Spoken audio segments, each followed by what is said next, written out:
the best way to build a motor is to do it at least 3 times before you even fire it up, because that's what we're doing. You can see the cam is out again for the 3rd time.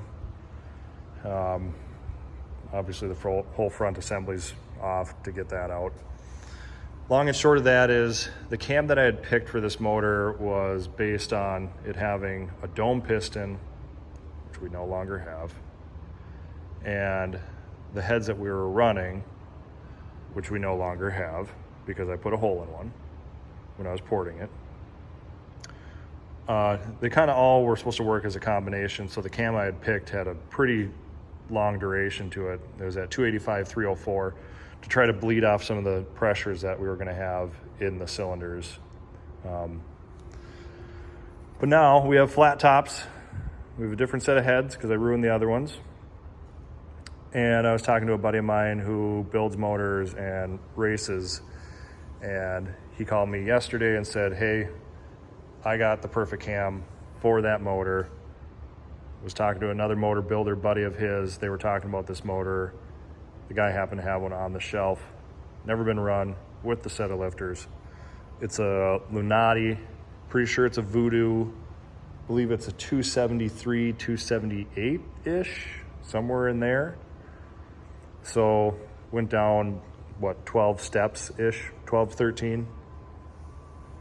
But it should be a much better street motor than that other cam. That thing was just going to be, you know, ridiculous in Alan's opinion.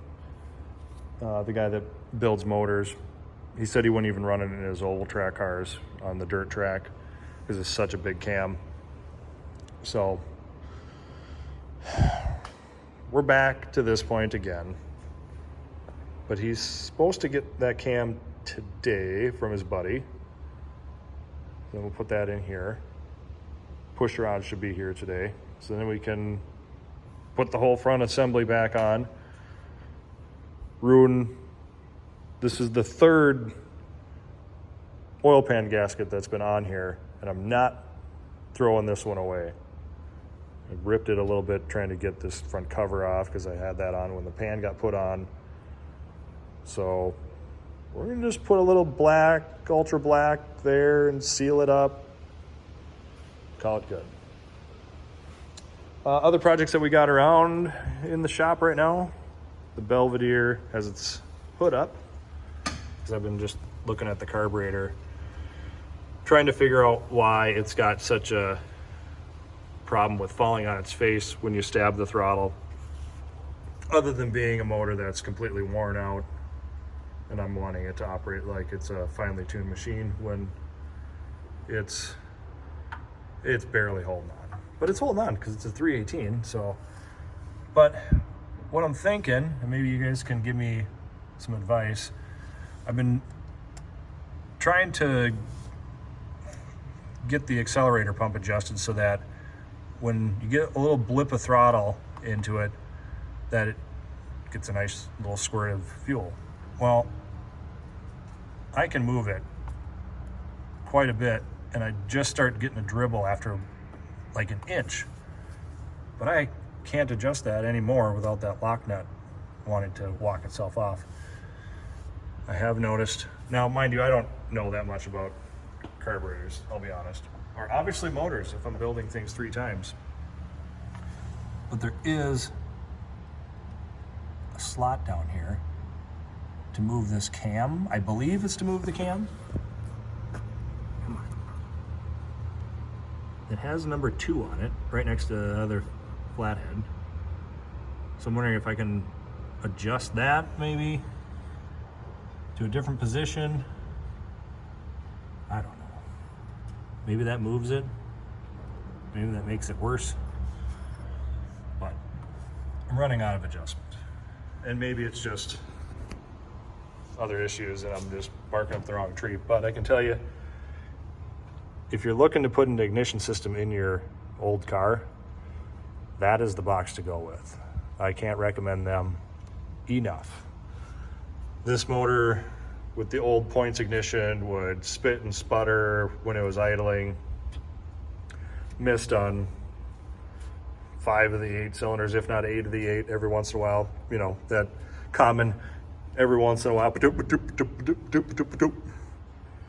And I put that box in with a fire core distributor. I bought it as a kit along with a new coil. It cured 99% of it and really smoothed this motor out like incredibly. So can't recommend that enough. That's awesome.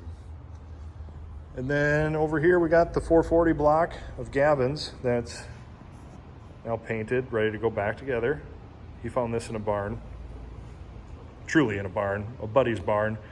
Buddy had it for like 10 years and was gonna do something with it. It was a rebuilt motor, broke the rocker shaft, and I don't know if it was prior to ever running, because the cylinders were awesome. They had a little bit of surface rust on where they were exposed.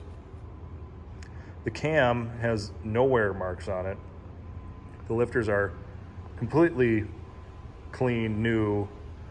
So, I mean, I don't know. We're just gonna put this back together.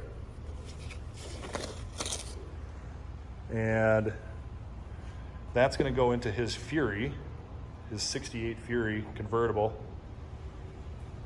That'll be awesome. Burnouts for days.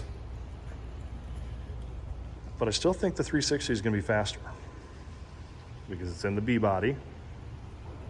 And he's just gonna burn his tires off and have no traction, where at least I have a 4-speed and can hopefully do the things necessary to take him on. So this is a call out to him anyways, that he doesn't even have a chance with that 440 block. Just saying. Maybe I'm wrong, but I think it's,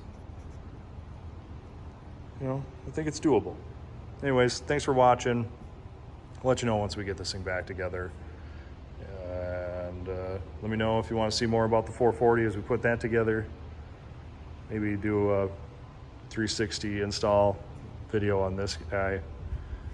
That's a whole thing because the bell housing is different.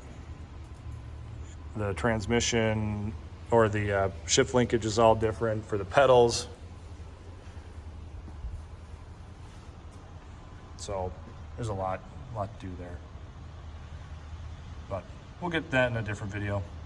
Thanks.